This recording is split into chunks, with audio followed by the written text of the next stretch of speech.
নমস্কার বন্ধুরা, কেমন আছো তোমরা সবাই? অবশ্যই কমেন্ট করে জানিও।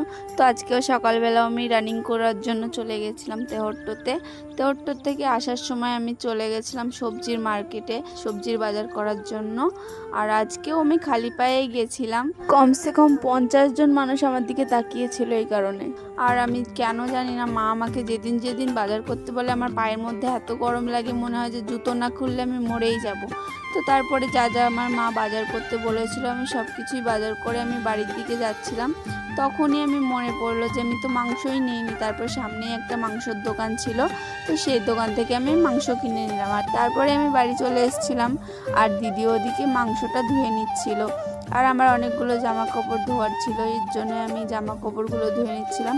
তারপরে রুটি বানানোর দায়িত্বতে আমি পড়েছিলাম, সেটা আমি পায়েলদের বাড়িতে গিয়ে বানাচ্ছিলাম। আমার রুটিগুলো বেশ গোল গোল হয়েছে গাইস। তারপরে ভালো মন্দ খাওয়ার পরে বিকালবেলা আমি রেডি হয়ে পড়েছিলাম দৌড়াতে যাব তাই। আর আমি পৌঁছে গিয়ে আমাদের রানিং করাও কমপ্লিট।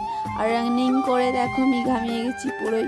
তারপরে একটু রেস্ট নিয়ে নিচ্ছিলাম। আজকের ভিডিওটা এ পর্যন্ত, দেখা হচ্ছে অন্য কোনো একটা ভিডিওতে। ততক্ষণের জন্য টাটা বন্ধুরা।